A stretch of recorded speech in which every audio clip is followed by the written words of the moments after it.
That is our point of motivation from Evangelist Trymo Muparinga. Muno wamwari mamuka sei. Tamuka mukumatanashi. Aiwa tamuka kuri sei kumba. Aiwa kwakanaka. How to handle a loss, how to handle defeat. Yes. Zvinonetsa yeah, but muupenyu kukundikana kukundwa zviriko. Yes. No starting point. Kuzvigamuchira kuti zviriko. Zvinonakidza inyaya dzatinotaura tichiseka kana zvaitika kune mumwe. But in life zvinosanganikwa nazvo. Whether in business you lose, whether in relationship you lose. Zvakawanda zvinosanganikwa nazvo kuti munhu anosvika paanokundikana. But some vasina kuti simbei kana kuti vasina imwe knowledge vanosvika pakuzviuraya nekuda kweloss. Some vanoita zvinhu zvasinganzwisisike kuti ko munhu aitire zvinhu izvi arwadziwa pain iyoyo inotomboda waine imwe information imwe knowledge yekuzoti kana zvisanganikwa nazvo ndinobuda sei muchinechi ndino bounce back sei because pamwe pacho mulife chandakadiscover ndechekuti you lose kwete nokuti haugone let's say kuma sports kumitambo you lose kwete nokuti haugone but musuyo wakurirwa neari kugona kudarika magonero ako saka zvinoita kukundwa neari kugonesesa iwo uchigona. Nepamwe pekuti munokundana mukusagona kwenyu mumofudza kuti awina but mese muri kuloss muri losing side. So team dzemabhuza kana dzikagona sei dzikakunana ma6-0 adziwe kuPremier League because atsi kugona mabhuza ndezveikoko chileague chawo. Saka there are times yekuti loss irimo mulife but imbotanga wamboongorora kuti ndaruza because handigonere kana kuti ndaluza chinechi nekuda kwekuti masystems anoita kuti unzi wagona waziva ari manipulated maybe ari corrupt. There are times that unokukidzana kana nevakadzi kana vasikana pakuita chimwe chinhu uri murume then wanzi wakundikana also discover later kuti aiwa munhu acho aitomaka masystems acho aitongoda vakadzi ivavo. So at the end hauzvipe mhosva zviri beyond your control. Saka panopamba kuti unokasika ungotambira maresults kuti ndakundwa sei azviite maybe wotosvika pakuzviuraya kana kunetsana nevanhu kana kudidi. Why? Because aunogara pasi ukaongorora kuti ndakundwa nokuti handigone here kana kuti ndakundwa nokuti handikunda wacho anotigonei kunyanya kudarika zvimwe zvandinozivawo mukugona kwangu. Saka when you understand loss nema-angles ari different kudaro uchaona kuti you handle it better. Zvinokupa maybe kana wakundwa nokuti uyagonese unoitawo improvement ndakarasika papi nekudini hauzvipe mhosva because pazvinotangira ndepekuti kana ndakundwa so handazvandoziva saka kudidi self judgment kuzvijaja unenge wakuzvidzikisira to level yekuti unopedzisira wakuenda kuma extreme yekuti you need help mwanosvika pakurwara ukaenda even kuma sports kune wekuti anoda team yake zvekuti kana yakundwa sadza ridyike mumba nevanhu inenge ngori rafu kubasa ndizvozvo. Why? Munhu asingagone kuunderstanda kuti low yekuma sports sometimes you win sometimes you lose. Pamwe pacho hamuluze nekuti hamugone pamwe pacho maybe referee asirizvo kana kuti zvakawanda zviri involved. So there are times yekuti zviri beyond your control there is no need yekuva neheadache nazvo. Why? Because iloss yauya but waprepare waita zvinhu zvese zviri proper in the right way but wangosvikawo pakuti zvarambawo that way. Yes, ukaenda kubhuku reshoko raMwari Matthew chapter 4 verse 4 painotaura pamusoro pe-the parable of the sower inoti neimwe nguva hanzi the good seed. Mark 4 verse 8 good seed yakakandwawo pagood soil imwe ikageminata ikaita 30% imwe 60 imwe 100 yese igood but macategories nema-yields acho amwe ari kuita 30, 60 and 100. Saka ye30 haisi bad seed igood seed pagood soil but ndo yield yakwanisa kuproduce nekungoburitsa. So there are times yekuti you are doing things in a good way in a better way in the right way but inyaya yekuti kune vangoendawo an extra mile. Saka at the end unenge uchitonzi waluza but you are not a loser as such but uri munhu angokundwawo nemasystems ari better than awashandisawo iwewe.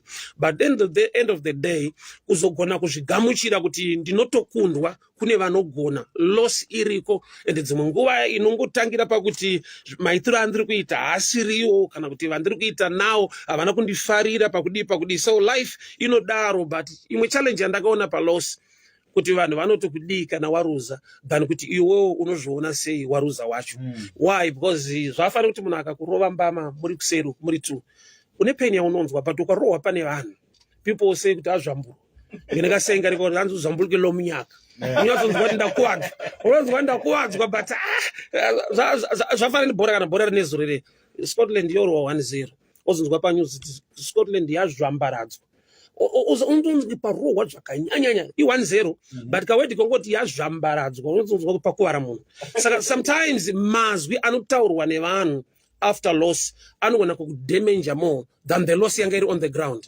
Because pa 1-0 unoona kuti we can pull our socks guys todai tofambisa zvinhu, but kana iri zvambulukelo munyaka manje hatichasimuka ende hazvichabudi. Saka sometimes kutaura kwevanhu kuri more toxic pa loss than kuti iwo uanalyze uone loss yacho, because kune vanhu vachataura nokuti vagara vakakuvenga, because vakakuvenga haugone kwavari. That's real in life. Munhu akakumaka kana wakagona sei haugoni. Saka wagara utori ku losing side despite effort nekugona kwako. To make matters worse kuti kana watozoruza kwacho manje vasingakuvenge vatowana a platform yekunyatsika yekukushereredza nekukutuka. Saka sometimes pressure yekuti vanoti kudi can be more toxic and dangerous kana waluza. But kana wamachiwa mai unoziva kuti vanhu vanogara vanotaura, vanhu i-comment section vanotaura zvavanoda, but ndakundikana apa nekuda kwekuti handigonere kana kuti wandiri kutamba naye ati gonei kundidarika kana kuti kudi. Saka ukaanalyze zvinhu unobuda uine a better understanding nekugona kumira zvakanaka. Nekuda kwekuti ukashaiwa izvozvo zvese izvozvo vanhu vakakushereredza vakati wakundwa nekudi, mangwana unoita chinhu chiri more dangerous to an extent yekuti unoluza more. Zvavafanira kuti timu yako yakundwa ushoredzwa utukwa nevanhu, unosvika uchinja coach uchinja timu wodi why vanhu haunanyatsogara pasi woona kuti takundikana pa maybe ndakamboona rimwe day bhora rapera pakunzi man of the match ari ku losing team, and I was surprised. Zvinoita here kuti timu yakundwa but onzi munhu keeper wawo the man of the match. So ndakazodiscover kuti vanhu vaakugona kunyatsoongorora zvinhu kuti kukundwa havo but effort yaiswa apa nezvaitwa izvi munhu anogona, munhu ari kuita zvinhu zvakanaka. So there are times yekuti you can be on the losing side, unogona kunge uri kuloss kwacho but you are doing the best and you are doing better. Saka ukateerera vanhu vari kutaura against you sometimes unonochinja strategy wobva wava worse than before. Wakakundwa nokuti waitrya but hauna kuzoona kuti waitrya. Saka pawashereredzwa nevanhu vakusvika wobva wachinja timu yese, uchinja strategy yese, wobva wagumbuka, wakushanda nekuda kutaura kwevanhu, hausi kushanda maringe.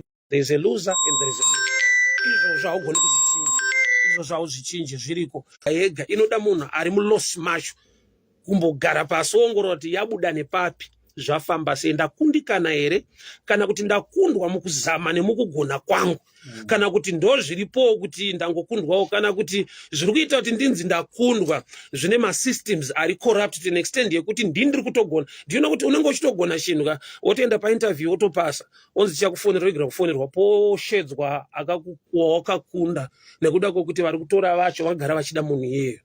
Haugoni kuvabhita, masystems ari beyond your control.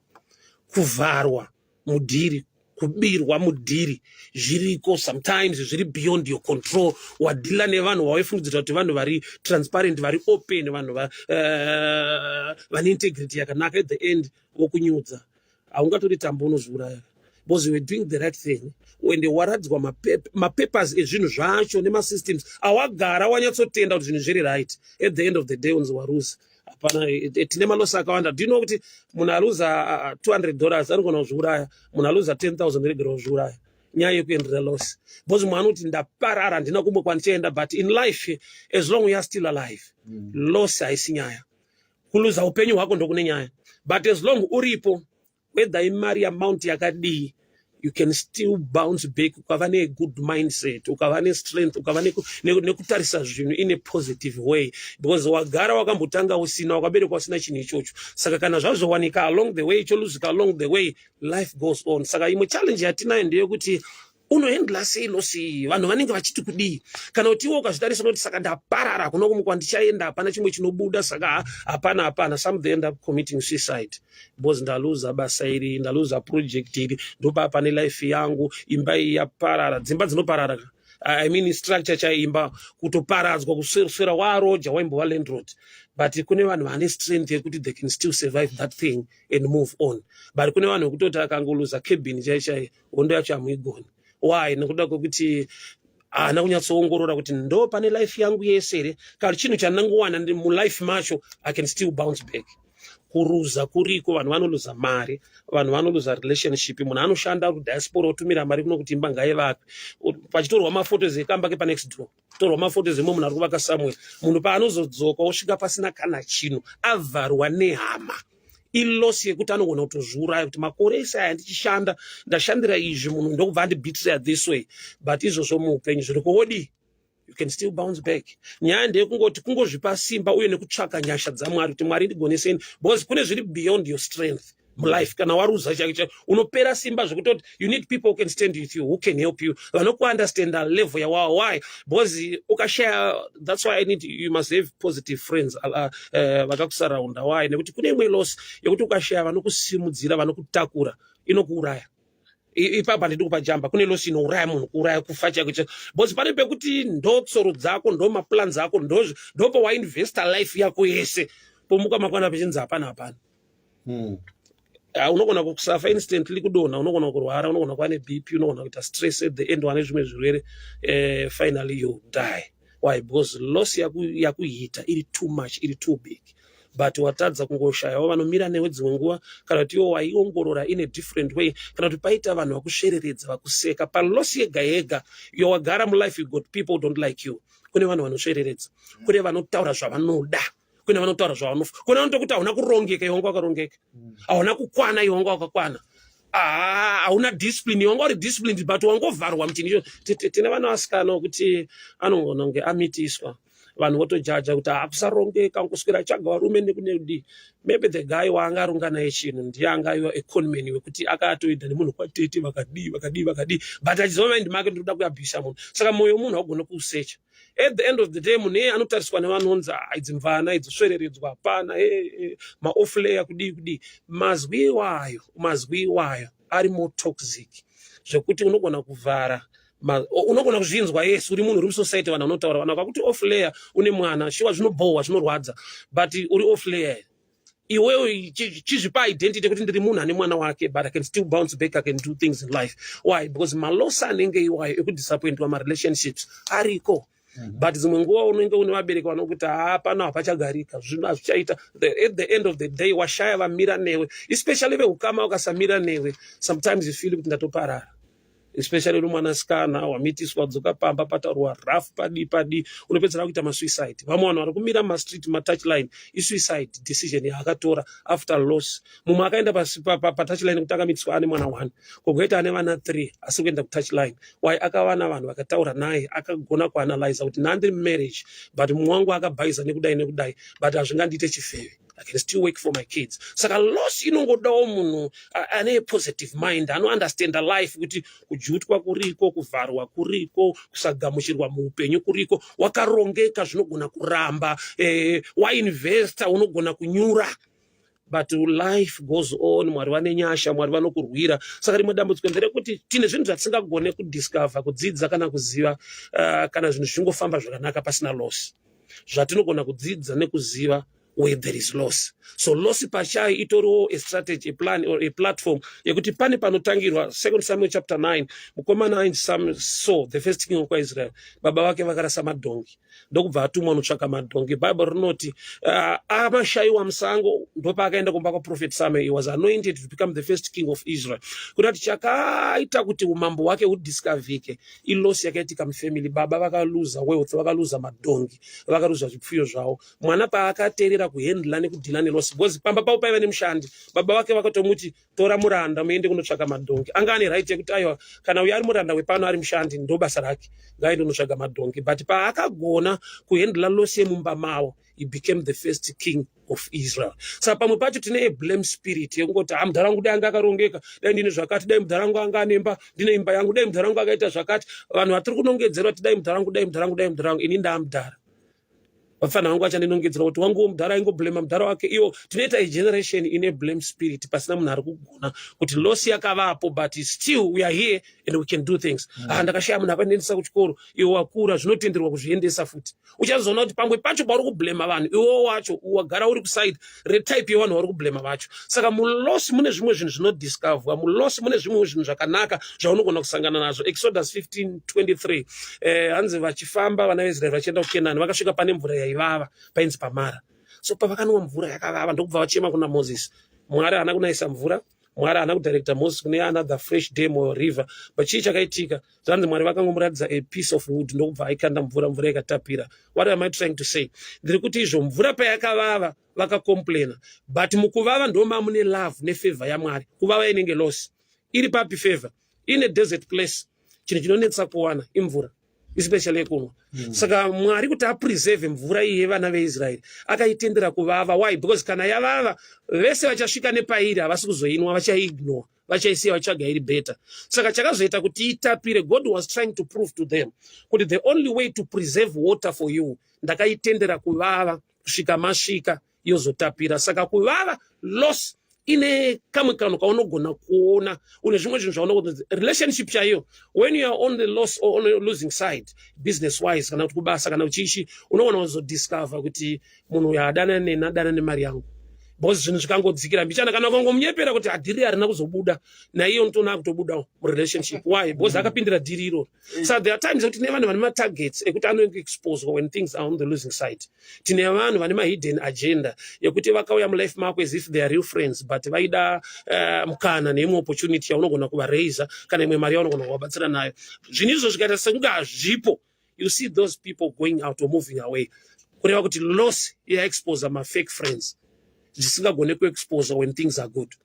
Kune zvinhu zvausingagone kudiscover nekuziva kana zvinhu zvakanaka. It's hard to build a next team for next week kana mawina than to build a team for next week kana maluza. Why? Because kana maluza mapiwa a room yekuti apa tinodai, apa tinobaiza, apa tinodai. Kana mawina munongoti vakomana vakatamba next week, last week ngavadzokoroe, because they will win. So uchaona kuti pamunozoluza maushati. Why? Because loss ine zvainogadzira, inokupa mamwe maonero. You only discover fake friends in hard times, in losing times. Haugoni kuzvidiscover in good times, because vanhu vanopretenda, vanhu vanogona manje. Kana zvinhu zvako zvichifamba, people will stand with you, people are always with you. Kana uri losing side, maybe they are the same people vanoenda futi kuna vamwe vanoti haana kurongeka manu, haana hazivi zvaanoita, dai akadai, yeti pazvaifamba zvakanaka ndo vari close to you. Saka loss pachayo in a negative side, but in a positive way for you to discover the real people who are for you and who are not against you. Saka life zvainoita ndeyekuti loss inoda kuti munhu agare pasi ambongorora, ndaluza sei, kusarongeka kwangu ere, kusagona kwangu ere, kana kuti zviriko zvekuti ndangoluzawo, but I'm doing the better or the best. Saka munhu akangoti ndaruza sei, saka azvibude, onzwa vanhu vachitoti hapana kwaunoenda, una zvaunogona, suicide. Kana tikasava suicide, munhu anongopinda mudepression, anotanga kurwara, anotanga kurwadziwa, at the end upenyu hapasina, family yaita skata. Why? Vanhu vatadza kuendla loss. You can, Bible rangu roti a righteous man who falls 7 times but always rise again. Kureva kuti ishoko riri kusimbisa motivation kuti kana wadonha, kana zvinhu zvisina kufamba zvakanaka, but hazvirevo kuti watoshata, you remain a righteous man who is falling. So falling does not define you, but you rise. Saka kureva kuti mukudonha mako mune kumwe kusumuka kwaunofanira kuvavarira. Saka zviriko zvekuti munhu anodonha, zviriko zvekuti munhu anodzingwa pachinhu achitogona, but vanongona kuti hatisi kufarira ibva pano. At the end woti ndadzingwa sei, but ndinogona. Ko se vasingaone kugona kwangu, variko vanhu vasingaone kugona kwako even uchigona. Izvo zvemulife zvitambire. Kune vanhu vasingaone kugona kwako even uchigona. In what motivates me, ndikafamba ma-streets, I will meet people vamwe vari open enough vanokudza kuti baba ndakateerera program yemusi wakati, you changed my life. Saka munhu ndikasangana naye akati hauna zvauri kuita, hauna chaunogona, zviri positive zvandiri kunzwawo zvinondisimbisa. Zviri negative zvinotaura vamwe vanhu zviriko kuti handingafadze munhu wese, but kudzimwe nguva kugona neni ndichitogona. Ukaenda kumusic, kune imwe music yekuti munhu anokuti amusaridze ninga agone, but ukasvika kune vamwe vanenge vachita kufa nekunakirwa nemusic yake. Zviriko izvozvo. Ukazviisa palevel yekuti munhu wese ngaandide because ndiri kugona, munhu ngaandifarire because ndogona chinhu, unozvikuvadza. Time yaunosangana nevanhu vasingakufarire, iwe uchitogona kudaro unozwa sekunge hauchagona. Saka mulife zviriko kuti mukugona kwako, some people are not happy. Kogoita vari dangerous ndevekuti mukusagona kwako, some people vachamira newe vachiti uri kugona. They will spoil you. Why? You need people vane a neutral mindset. Vanogona kukuonesa kuti izvi zvinokonzera loss. Nevamwe vari kuti uri ku losing side, uri ku loss ikoko. wokuanalyzera nyaya yako kuti loss yako yabuda nepapa, next time you can improve this way. Saka life kukundikana kukundwa kuti zvinhu hasikufamba zvakanaka zviriko. But nyaya ndeyekuziva kuti ndine impact ipi chiri positive chinofanira kuencourage ndechekuziva kuti I'm doing the right thing. Although chiri fruitful today, kana kuti ndiri kuita the right thing, but in this area ndakundikana. I love, that's my opinion, I love and respect Honorable Sakupanya Scott. Scotland kana ikadyiwa ndine zvandotarisa besides loss yeteam. The man is not a loser. Why? Aisa impact in community. Why? Ane introduce some Premier League. Why? Ane life dzevanhu dzatransforma nekuchinja spele ma players nekudi I've seen because ndiri close to that side. Ndine zvandakaona ndiri close to that side. Unoziva this man is not a loser. Although the team is losing, maybe he needs people around him. Vanomu encourage this way. Kuti you are not a loser. Team yakundwa because maybe yatamba ne better team today. But nyaya ndeyekuti ukasvereredzwa nevanhu vanokatara zviri negative, you feel like you are a loser when you are a champion. Ana go bujiwa asma loser. Ma champion. Ba tena shamba to a place ema sports we moza anatamuka. I was in Norton weekend. When you saw the community in Norton, ya shape in a way yekuti people have become one because of football. They are doing great things in the community. So even more than yakundwa bora. But the impact ya iskwa Norton kuma sports, fana, kuchishi, employment nekdi. This is a good and a positive impact. Saka loss kuma sports I define Honorable Sakupanya. But people asinga mfarire. But that's not him. Him is a champion. He's a winner. Why? Despite the team yakundwa, but professionalism iri kuti team Scotland zvinoitwa ma structures this is good. We've been missing such things kuma sports edu, but munhu manje asingafarire team iyoyo anobva batanidza zvese avana zvavanogona, avana zvavanoziva, avana zvavari kuita. But life inoda kuti umbogara pasi usati wavenga munhu, usati wavenga chinhu, usati wamboseka loss iripo, because Caps was a better side yesterday. But izvozvo zvinogona kutospoila Caps yacho kuti tasimuka. Yet I'm not sumuka mangova better today. You also need to improve. Most a lot of areas because you can also win by luck. My sports anodaro man. My sports anodaro. You can do things by luck. Indomenda go ku police. Unogona kurowa a shank, bora rukenda offside. Rono rowa golf ball. Rono rowa muti. Roto bounce up green ropinda mgomba. Itonzo all in one. Kuna anowanzoita all in one nokuti is a professional stereka anogona kunyatsonangisa, but there are times that luck will always creep in. So luck I see strategy ingoro favor on that day. So there are times that day auna favor woita sekunge wa loser because augone. That will not define you. But if anonzi ma supporter avasi vanhu vanoanalyze chinhu zvakanaka, ano vanhu vanonakirwa nezvinhu zvavo zvavanoda kuti zvifambe sezvavanofunga. Saka coach, supporter kana commentator vane understanding iri different. So there are times yekuti ukashanda nekuti Beira nditi uyo ana charogona avazodi. You end up feel as if you are a failure when you are still a champion. Some life public opinion kazhinji gona understand kuti ndagara ndichivengwa ere, vanhu ndida ere, ndagona ere, kana kuti even mukugona kwangu havasi kuda. That way unoendla loss in a better way, because loss pacha iri kumunhu wese. Vese vatino celebrate today somewhere pane pavakaruza. Pani panoti kana chitara nhoroondo dzawo kuti project ndakamboitry ndaidai license yekuti chinhu chibude ichi, but chakatsikwa steri makore akawanda chida kubudisa maybe chinhu changu ichi, but achina kubuda zvakanaka. So vane nhoroondo vanhu vazhinji. Sa challenge yatinayo ndeyekuti nhoroondo idzo dzimengu havana kushare nevanhu, havana kuenda kupublic. Kuti hama dzangu ndakatombokwereta mari, ndakatombogara mu1 room, ndakambodai. Saka kana munhu achampion ari kumusoro akasashare ma loss nema times in trouble, anoita kuti create a generation inogona kuzviuraya kana zvinhu zvaramba. Why? Because vanofunga kuti iye kusvika kweso hapana chairamba. Vazhinji kune zvakaramba who are standing today. But kuri vakagona kuhandla loss, kana kuti vakawana vanhu vanomira nawo, kana vakahandla loss in a way yekuziva kuti public opinion, but I'm still a champion and things will move right. So I just encourage Zimbabwe, I just encourage people, no matter the loss, continue to stand. Believe in yourself. Trust in God. You can still bounce back. Thank you so much. God bless you. Thank you so much. The comeback is always stronger than the setback. We appreciate Evangelist Taimo Mparinga for the motivation for today. We get to do this again next week on Monday right here on Capital. Amen. We are taking charge. We are taking control. over the airwaves in Harare. Let's go. Capital